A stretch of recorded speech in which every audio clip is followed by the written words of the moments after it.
Avengers Endgame released on digital, and thus these 6 deleted scenes have made their way to the internet, and now I'm gonna rank those 6 deleted scenes worst to best. If you've seen these scenes, how would you rank them? Let's talk in the comments.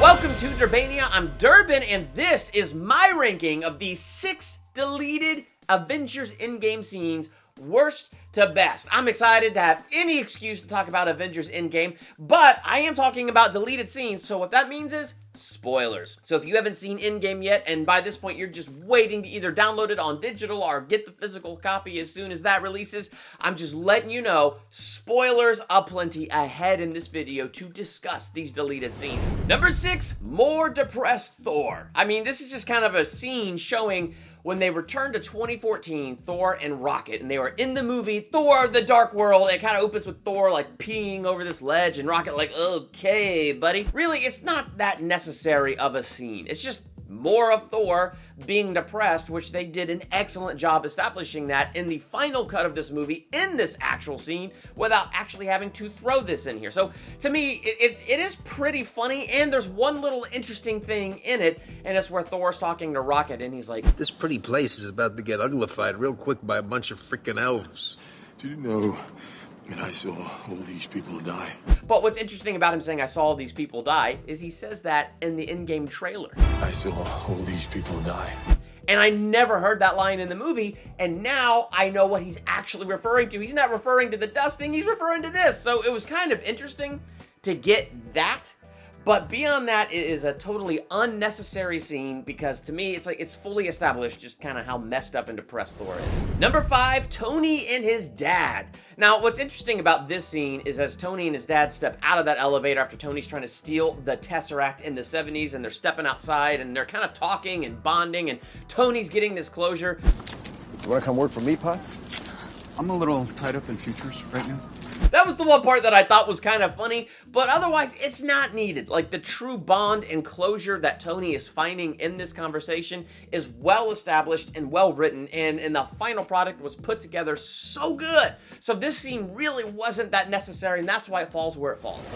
Number 4, Goji Berries. Again, this is a scene that isn't necessary, so it makes sense to me why it was cut. And this is what I liked about the final cut. Without little extra scenes like these, they did a great job establishing the mood and feel that they wanted to establish. So Goji Berries really is just kind of an extra Pepper Potts scene. That scene in the actual final cut where Tony goes out to, get his daughter Morgan out of that little tent and he carries her in for lunch. This is the scene right before that where Tony and Pepper are preparing that lunch. They're talking about Tony's alpaca and goji berries and all kinds of crazy stuff. Really what it's about is the happiness that they found. And it really is like this warm feeling scene where you get to see how happy Pepper is, how happy Tony is.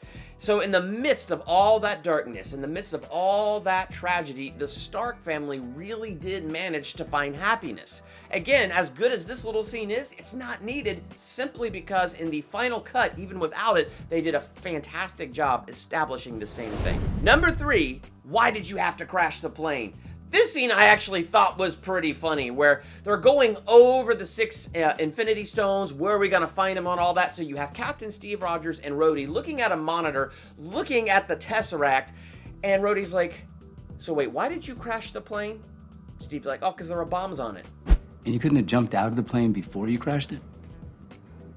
And Captain Steve Rogers is just silent. And to me, that's kind of funny. It also makes me want to go back and rewatch that movie and go, could he have jumped out of the plane? Could he have really jumped out and survived? Like, I don't know. There was things I was kind of wondering now, but any excuse to go back and rewatch a MCU film, I'll go ahead and take it. So I thought it was a pretty funny scene. Number 2, Take a Knee. This scene was pretty emotionally powerful. I have a feeling that it didn't quite make the cut because when you look at the final cut of the film, the whole ending is super sad, very impactful, and has a very nice flow to it. But I don't feel like this scene would be any disruption to that flow. It would just make the movie like another minute or so longer. But really, it's impactful that when Tony dies, and first you see Hawkeye take a knee, and then one by one, all the other Marvel heroes take a knee as that camera pans out, and we see all the heroes down on one knee, paying their final respects to Tony Stark and the ultimate sacrifice. Number 1, Tony shaves Rocket's head. Yeah, the reason this one has made my number 1 is because I was laughing hysterically. When my wife was watching it with me, when we were watching this on YouTube, we were both laughing hysterically. We all know what a classic the first Avengers movie is, and as they're going against the Chitauri army, it's just incredible. And then they destroy the mothership and all the aliens like die. It's like kind of a easy, convenient fix, but we overlook it. Why? Because we love it. The first Avengers movie is good, but I love this self-aware humor of The Chitauri, the suckiest army in the galaxy. Why don't you just blow up the mothership? We didn't know that was a thing. you didn't know that was a thing! That I find absolutely hysterical, and ending these deleted scenes on such a light note from such a hysterical scene, of course, man, that's gonna make me so happy. So I thought that was a fantastic scene, and it makes my number 1. So what did you think of these 6 deleted Endgame scenes? Let's talk about that in the comments. While you're there, hit that subscribe button to become a Durbania, and hit that bell by the subscribe button so you're notified for my next ranking video, movie review, theological analysis, trailer reaction, or anything else I do here. I'm Durbin. Thanks for checking out Durbania.